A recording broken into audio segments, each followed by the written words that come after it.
El gobierno ha anunciado la cuarentena dinámica, pero esto a partir del 11 de mayo. ¿Qué departamentos entrarían dentro de esta nueva medida? Hoy vamos a consultarle justamente al ministro de la Presidencia, el señor Yerko Núñez, quien se encuentra con nosotros, y vamos a hablar acerca de otros detalles también que tienen que ver con estas nuevas disposiciones del gobierno. ¿Continuamos en cuarentena? Sí, eso es evidente. Ayer ya lo hizo conocer la presidenta Yanine Áñez. Ministro, bienvenido, buenos días. Muchas gracias, Vani. Qué placer tenerlo acá, por favor, para hablar acerca de estos temas que la gente quiere conocer. Hay cierta confusión. La gente piensa que la cuarentena dinámica empieza desde hoy, pero no es así, ¿no es cierto? Explíquenos, por favor. Sí, Vania, se ha aprobado ayer el decreto 4229, que es la cuarentena condicionada y dinámica. Las cosas como están se mantienen hasta el 10. A partir del 11 empieza esta dinámica, donde los municipios tienen condición de riesgo alto, que es mantenerse como está hasta el 31 de mayo, evaluando cada 7 días. La condición de riesgo medio, que es donde los municipios, los gobiernos departamentales y la población se han cuidado, han tomado todas las previsiones. Y finalmente la condición de riesgo moderado, que es la más baja, donde inclusive los ciudadanos pueden salir en transporte público. Pero esto es a partir del 10, o sea, inicia el 11, termina el 10 y se inicia con esta nueva etapa de estos tres rangos, condición de riesgo alto, medio y moderado, a partir del 11 de mayo, ¿no? Los gobiernos municipales tienen hasta el 7 de cada mes para presentar su propuesta de que si quieren quedarse en condición de riesgo alto, condición de riesgo medio, si es que ha evolucionado en el gobierno municipal, como le decía, si se han cuidado, si no se han dado caso, entonces pueden inclusive llegar a condición de riesgo moderado y ahí pueden trabajar inclusive hasta 8 horas. Ahora, esto quiere decir que si algún municipio puede ser nuevamente que retorne al riesgo rígido, por ejemplo, ¿sí? A la cuarentena rígida, puede retornar hasta el 31 de mayo. O sea, yo soy de un municipio donde no nos hemos cuidado, hemos salido al mercado, donde no hacemos caso a las autoridades, a la policía, a las Fuerzas Armadas, donde no hacemos caso a las recomendaciones de los médicos, del gobierno.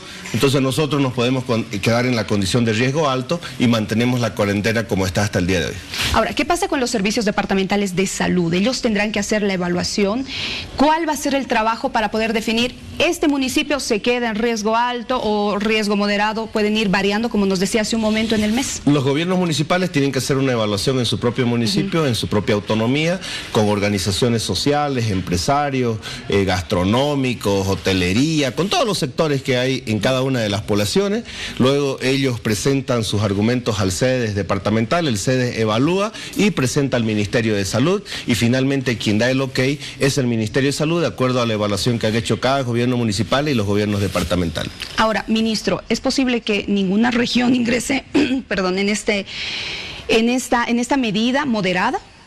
Yo creo que sí, hay departamentos que podrían entrar, hay casos en departamentos donde se han dado solamente un caso, 2 casos y no ha habido ningún otro. Quiere decir que lo han controlado, que los gobiernos municipales, gobiernos departamentales, el SEDES, las instituciones, gobierno nacional han actuado como corresponde. Y sobre todo este tema es un tema de conciencia, es un tema de solidaridad, es un tema de unidad. Y vemos que hay gobiernos municipales que están unidos para enfrentar la pandemia y por lo tanto pues ellos merecen un reconocimiento, un premio de la condición de riesgo moderado, inclusive pueden trabajar hasta 8 horas. ¿Qué va a pasar, por ejemplo, en departamentos donde la situación es un poco más compleja? El departamento de La Paz, la ciudad de La Paz y la ciudad del Alto. ¿Qué sucede con esas personas que tienen que trabajar? ¿Y qué pasa si en la ciudad del Alto, por ejemplo, los casos se incrementan? Esperemos que no, pero ¿qué sucedería en ese caso? Lo que tenemos que hacer, tenemos aproximadamente 8 días, Vania, para revertir esa situación, para empezar a cuidarnos, para empezar a reportar que tenemos casos. Hay personas que tienen los síntomas, no quieren reportar por miedo de llegar a un hospital. Entonces es importante de que lo reporten, de que inmediatamente hagan conocer, de que puedan, si hay una persona que es identificada con el virus, inmediatamente saber quiénes son sus contactos, avisar. Si los ciudadanos y las autoridades trabajamos de manera coordinada en equipo, entonces el riesgo va a bajar. Y por lo tanto nosotros vamos de irnos de condición de riesgo alto a condición de riesgo medio, y si hacemos otro esfuerzo más, un trabajo interesante, pues podemos bajar a condición de riesgo moderado, y eso es muy importante porque se va normalizando la situación. Tenemos hasta el 31 de mayo, se van a hacer evaluaciones permanentes, cada semana se va a evaluar a estos gobiernos municipales, a los gobiernos departamentales, para ver si están poniendo de su parte para que los ciudadanos puedan bajar de rango. Ahora, hablemos del trabajo, por favor, porque mucha gente está preocupada por ello. ¿Qué pasa en algunas regiones donde se va a flexibilizar la medida? ¿Van a poder retornar a todos los rubros o no? Mire, condición de riesgo alto, le decía que es mantener las cosas como están. Condición de riesgo medio, por ejemplo, jornada laboral de 6 horas. O sea, las empresas públicas, privadas, van a poder trabajar durante 6 horas. ¿En todos los rubros?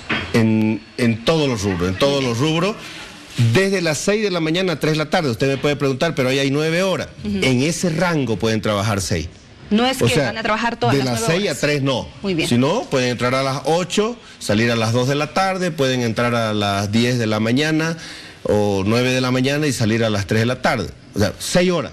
En ese rango, entre las 6 de la mañana y las 3 de la tarde. ¿No? Los niños podrán salir acompañados por familiares o tutores menores de 65 años de lunes a viernes por las mañanas en un lapso de 1 hora. Es otra flexibilización que se estaría haciendo. Ahora, vámonos a condición de riesgo moderado. En condición de riesgo moderado, el trabajo de horario continuo, jornada de 8 horas, entre las 6 de la mañana y las 4 de la tarde. O sea, ahí me dice, hay casi 10 horas. No, puede trabajar en ese rango durante 8 horas. Puede empezar a las 10, puede empezar a las 8, terminar a las 4 de la tarde, o sea, pero en un promedio de 8 horas en ese rango. Atención al público, entre 6 a.m. a las 6 de la tarde, desde las 6 de la mañana a 6 de la tarde, vehículos públicos salen una vez por semana según el número de su placa, así como hicimos con el carnet de identidad, puede salir de acuerdo a tu número de placa una vez a la semana. De lunes a domingo, menores de 18 y mayores de 65 podrán salir entre las 6 a.m. y las 12 del mediodía. De lunes a viernes los niños podrán salir acompañados por familiares o tutores menores de 65 años por la mañana por el lapso de 2 horas. Sábados y domingos, mayores de 18 años y menores de 65 de 9 a.m. a 12 del mediodía. O sea, son parámetros que le dan en la condición de riesgo moderado para que la gente pueda salir a las calles, inclusive pueda trabajar, pueda utilizar el transporte público. Hay dos medidas en las cuales tenemos que ser muy serios, ¿no? Como lo están haciendo otros países. Primero, si la gente va a retornar a trabajar, las medidas de bioseguridad. El modo de transporte, ¿cómo vamos a hacer? ¿Desde cuándo ya va a haber circulación del transporte público, me refiero? Es importante la conciencia de la población. O sea, si nosotros no cuidamos nuestra propia vida, esta es una pandemia que se contagia fácilmente, pero se lo hace por medio del contacto físico de una persona con otra, agarrarse la mano, un beso en la mejilla, ahí puedes contagiar a otra persona o te puedes contagiar al momento de hablar, toser. Puedes enfermar a otra persona si estás muy cerca. Es importante mantener más de 1 metro de distancia, 1,5 metros es recomendable. No tener contacto físico, utilizar barbijo en lugares públicos donde hay mucha gente.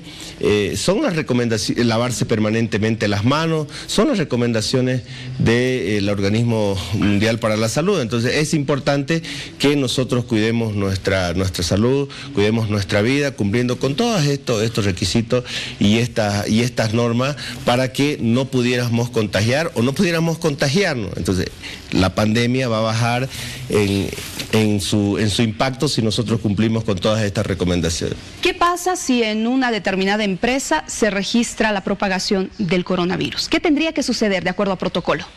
Mire, por eso le decía hace un momento, y para volver a su pregunta, los gobiernos municipales tienen que conocer su propia realidad, ¿no? Si yo veo de que en mi municipio se está cumpliendo, si hay la bioseguridad, si hemos puesto los desinfectantes, si nos estamos cuidando, si tenemos preparado en nuestro hospital los insumos médicos, los equipos que se necesitan para atender esto. Si veo que las cosas están bien, inmediatamente reporto al CEDES departamental y será el CEDES departamental que mande al Ministerio de Salud hasta el 8 de mayo, el 7 presentan y el 8, el próximo día, el Ministerio Ministerio de Salud ya tiene que dar los resultados. Y esta evaluación la hacen los gobiernos municipales. Me decía usted, ¿cómo va a ser el transporte? Ellos lo tienen que, conjuntamente con el Ministerio de Gobierno, plantear cuáles serían las metodologías para que el transporte pueda circular en la población. Insisto en lo que le consultaba. ¿Qué pasa si después ya de flexibilizar estas medidas en determinadas regiones, en una empresa hay propagación de coronavirus? ¿Se tiene que cerrar? ¿Qué tiene que pasar? Se tiene que cerrar, pero igual si yo como municipio, en alguno de los municipios tengo la condición de riesgo moderado, pero se dan casos en ese municipio, inmediatamente se nuevamente vuelve a condición de riesgo alto. O sea, si no hay cuidado, si el virus se propaga, entonces inmediatamente volvemos a las condiciones en las que estamos actualmente. Igual pasa en una empresa, inmediatamente se cierra y pasa a otro rango donde no va a poder las personas tener movimiento en ese lugar. Es por ello que cada empresa deberá asumir con conciencia y deberá tomar todas las medidas de bioseguridad. Así es, exactamente, Vania. Por eso es que las empresas, tanto públicas como privadas, los gobiernos municipales, tenemos pues que cuidarnos, tenemos que salir de esto en algún momento. Por eso es que mantenemos las medidas duras hasta el 10 de mayo, pero a partir del 10 de mayo nuevamente pues tenemos que premiar a los ciudadanos, a los gobiernos municipales, a los gobiernos departamentales que están cumpliendo la cuarentena a cabalidad. A propósito de eso, ¿cuándo vamos a salir de esta? ¿Cuál es la proyección que tiene el gobierno? El 10 tenemos la oportunidad de ir saliendo. Hay gobiernos municipales que están disparados, pero que lo están controlando, y tenemos pues hasta el 10 para demostrar de que nos estamos cuidando, que estamos respetando la cuarentena. Y aquí yo tengo que agradecer a la población. Más del 98% de la población respeta la cuarentena, se queda en casa, es disciplinada, lo está enfrentando este virus con mucha solidaridad, con mucha unidad, con mucha disciplina, con mucha humildad. Y eso nosotros lo valoramos, por eso es que hemos sacado este decreto que mantenemos hasta el 10, porque es importante hacerlo, pero a partir del 10 vamos a premiar a los municipios, a los departamentos que están cumpliendo la cuarentena a cabalidad. ¿Qué va a pasar con los vuelos internacionales, con los vuelos nacionales, con el transporte interdepartamental e interprovincial? Mire, los vuelos internacionales en este momento tan difícil, están cerrados, no hay, hemos cerrado prácticamente la frontera, ¿no? Pero excepto para bolivianos o residentes que retornan al país, ellos van a poder seguir entrando al país. Conductores de transporte internacional de carga y mercancía, en estos casos se deben cumplir los protocolos de salud correspondientes, ¿no? A excepción de ello, las fronteras están cerradas. También es importante que la población sepa que aquí no va a haber flexibilidad en estos temas que voy a nombrar en este momento. Cierre de frontera, suspensión de vuelos nacionales e internacionales, suspensión temporales de clases, no hay clases, suspensión de eventos públicos, distanciamiento físico de 1,5 metros como mínimo, uso obligatorio de barbijo, lavado de manos, cumplimiento de protocolos de higiene y bioseguridad. Muchos papás, muchas mamás están pidiendo en el país de que se suspenda el año escolar. ¿Qué opina usted de esto? ¿Es posible o no? ¿O tenemos que hacer una evaluación? Yo creo que no, pero finalmente yo no soy el ministro de Educación, él está trabajando en varias propuestas para que las clases puedan llevarse adelante sin necesidad de ir al aula. Yo creo que hay que analizar, no creo para nada de que se tenga que clausurar el año escolar. Yo creo que más bien lo que tenemos que hacer es buscar soluciones para ver cómo salimos de este tema sin perjudicar a nuestros niños. Pero por el mes de mayo todavía no se va a retornar a clases. No, por el mes de mayo, como te decía, hasta el 31 de mayo no se retorna a clase, y es importante también conocer un tema que no lo estaba considerando, pero que es bueno que la población conozca, que las actividades industriales, que la comida, entrega de comida a domicilio, eso se va a mantener, que es importante, ¿no? Y los servicios no profesionales, oficios en domicilios o empresas. Por ejemplo, si usted necesita un plomero en su casa, el plomero se puede trasladar hasta su domicilio, ya sea en bicicleta, en motocicleta, a pie, se puede trasladar y prestarle ese servicio. El plomero, el peluquero, el jardinero, puede llegar hasta su domicilio. Eso con dos objetivos: la gente lo está necesitando, pero al mismo tiempo también para que la gente que vive del día tenga la oportunidad también de trabajar. ¿Qué pasa con estos negocios de comida que están trabajando a puertas cerradas? Hemos visto gente que ya está haciendo fila. ¿Está prohibido? Está prohibido. Lo que se tiene que hacer es, como te decía, la entrega de comida a domicilio. O sea, no puedes sacar en la calle, vender comida, ni en tu propio restaurante abrirlo para que la gente vaya ahí. No se puede. Lo que sí se puede es en tu casa, cocina y mandas el alimento a domicilio. No puedo llamar a mi negocio y decir, esperen en la puerta que les vamos a atender. No se puede. No se puede. Muy bien, ministro. Sigamos, avancemos, por favor. ¿Qué va a pasar en el tema de los bonos? La gente ha estado un poco sorprendida con el cambio de las fechas. Es decir, el bono universal se va a pagar, pero otro día, otra fecha, ¿no es cierto? Así es. Las viudas de benemérito, las personas jubiladas, las personas que cobran de la función pública su sueldo, militares, policías, todos van a cobrar su sueldo a partir de este mes. Entonces los bancos van a colapsar. Viene el bono canasta, el bono familia. Van a estar llenos. Por eso es que el ministro de Economía ha visto la necesidad, la importancia de cuidar a las personas, porque son personas muy vulnerables las que van a salir al banco a cobrar a partir de hoy, mañana. Por eso es que ha decidido de que el bono universal se ha pagado a partir del martes 5 y no desde el día de hoy. O sea, es un tema de seguridad, es un tema de cuidar la vida de las personas, ¿no? Entonces, pero a partir del 5 se va a continuar con el pago como corresponde de este bono. ¿Es posible algún otro beneficio para los bolivianos? ¿Está pensando en eso el gobierno? El gobierno está, el gabinete en alerta permanente, estamos en emergencia nacional y por lo tanto en cualquier momento nos podemos reunir, podemos tomar medidas. Por el momento nuestra presidenta está anunciando estos temas que consideramos importantes. Seguramente el 1 de mayo va a haber importantes anuncios económicos, ¿no? Para que la gente esté tranquila, para que la gente lleve con calma este proceso tan complicado y difícil que estamos viviendo los bolivianos, pero así como hemos actuado y nuestra presidenta en estos 5 meses con mucha solvencia, pensando siempre en la gente más desprotegida, pensando en todos los bolivianos, en quienes no tienen alimento. Imagínense usted 5 meses, más de 5 meses tan difíciles que ha tenido este gobierno. Empezamos recibiendo un gobierno que incendiaba en conflictos políticos, sociales, económicos, luego tuvimos el dengue, inundaciones, sequías, ahora esta pandemia que está golpeando muy duro a la humanidad, pero con mucha firmeza, con mucha contundencia estamos enfrentando cada uno de estos temas. A propósito del 1 de mayo, es mañana. Va a ser anuncio importante la presidenta, nos imaginamos que se va a dirigir a todo el país. ¿Qué pasa con el incremento salarial? Yo creo que ese es un tema que está trabajando el ministro de Trabajo, el gabinete ha considerado, hay un mini gabinete que está trabajando en este momento en esos temas el día de hoy y el día de mañana pues nuestra presidenta hará también anuncios importantes al país. Vamos a aguardar.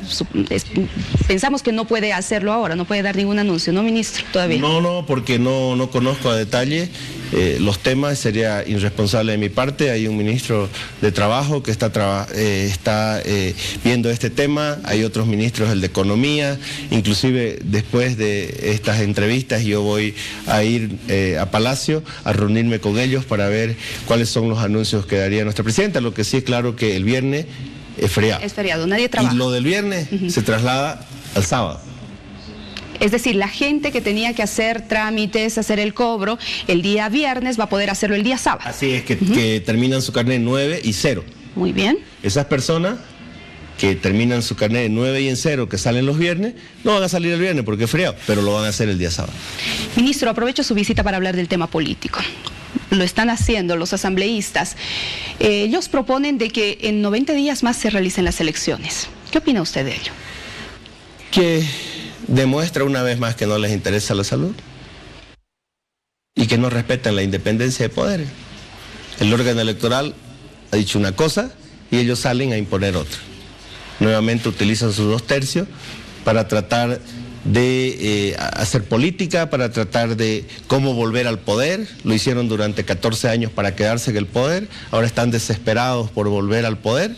Yo creo que está demostrado claramente con esto que no respetan la independencia de poderes y que lo único que les interesa es la política. No les interesa la salud de los bolivianos. Nos postergaron durante 14 años y ahora en semejante pandemia nadie quiere hablar de política. Nuestra presidenta hace más de 2 meses que digo aquí, no nos interesa la política, lo único que nos interesa es cuidar la vida de los bolivianos, y resulta que el movimiento al socialismo nuevamente sale a imponer, nuevamente nos quiere inmediatamente llevar a elecciones, cuando lo que los bolivianos queremos es cuidar nuestra vida. ¿Estamos preparados? ¿Bolivia está lista para unas elecciones en 3 meses o no? Mire, eso es el órgano electoral quien tiene que decirlo. Nosotros, vuelvo a repetir, nuestra presidenta está enfocada en la pandemia, en cuidar la salud de los bolivianos. Ahorita no nos interesa para nada hablar de política de elecciones. Lo único que nos interesa es salir de esto que tiene encerrado a los bolivianos. Estamos atemorizados por esta pandemia que está golpeando muy duro a la humanidad, y resulta que el MAS sale a aprobar una ley para elecciones de manera inmediata. Me parece irresponsable, pero finalmente quien tiene que hacer esa evaluación es el ciudadano, es el órgano electoral. Ministro, cierro con esto, por favor. La pandemia ha afectado a la economía de todo el mundo prácticamente, y Bolivia no es la excepción. ¿Se vienen tiempos difíciles para el país después de que pase todo esto? Así es, Vania, pero en este momento tenemos que cuidar nuestra salud. La salud no se la recupera, la vida no se la recupera, la economía sí. Y yo creo que los bolivianos, después de esto, tenemos que trabajar 24/7 para mejorar nuestra economía, para poder generar recursos para el país. Pero en este momento creo que eso está en segundo plano. En este momento nos tenemos que enfocar los bolivianos en cuidar nuestra vida, en salir de esto. Hemos recibido un sistema de salud totalmente deteriorado. En tan poco tiempo nuestra presidenta está comprando respiradores, la próxima semana llegan terapias intensivas, se ha dado más de 3.000 ítems en todo el país, algo increíble, algo nunca visto. Se está entregando insumos, equipos médicos. Creo que es importante que la salud pueda mejorar en nuestro país y sea prioridad y no esté abandonada como estuvo durante 14 años. ¿Nos estamos abasteciendo de las pruebas suficientes para poder hacerlas? Sí, no va a faltar pruebas en ningún momento. Lo que pasa es que todos deseáramos que nos hagan pruebas, pero no son necesarias. Se hace prueba a las personas que tienen los síntomas, tos seca, que tienen fiebre, que tienen los síntomas del coronavirus, y a los contactos. Por eso es importante el ciudadano, porque el ciudadano es el que nos dice, yo estoy enfermo. Si alguien dice, no, pero hay más casos, ¿y por qué no se reporta? El gobierno oculta. ¿Cómo podemos ocultar si los ciudadanos reportan, si van a un hospital? Si no van a un hospital y se quedan en su casa sabiendo que tienen los síntomas, tampoco nosotros vamos a identificar dónde están esos enfermos. Por eso es importante que los ciudadanos reporten inmediatamente, pero una vez reportan, si dan positivo o si son sospechosos, dar sus contactos para que nosotros vayamos a buscarlo, o el Ministerio de Salud vaya a buscarlo, y también se le puede hacer el estudio y el análisis para saber quiénes son las personas que pudieran estar contagiados con este virus. Ministro, hemos visto y nos ha dolido mucho cómo se está tratando a personal de salud. La propia gente no les permite ingresar a sus domicilios. Ocurrió también en Rurrenabaque un hecho similar. ¿Qué le dice usted a estas personas? Mire, yo soy de Rurrenabaque y la verdad que me dolió mucho lo que pasó. Yo he sido varios años alcalde en esa población y conozco que es una población solidaria, es una población unida, es una población con gente muy humilde, ¿no? Y la verdad que me sorprendió cuando vi esa situación. He hablado con los medios de comunicación, he hablado con la gente de la población, he hecho entender que en este momento tan difícil tenemos que ser tolerantes, que nadie pide enfermarse, que cualquiera de nosotros puede enfermar y que a nadie nos gustaría que nos traten así. Creo que eso es importante, y esto que ha pasado en Rurrenabaque nos tiene que servir en todo el país, a que tenemos que cuidar a quienes nos están cuidando en este momento, que son los médicos. Si nosotros no cuidamos a nuestros médicos, más allá de las diferencias que pudiéramos tener personalmente con alguien, son nuestros médicos y tenemos que cuidarlos. Es nuestra policía, no nos gusta la policía, pero son los que nos están cuidando en este momento.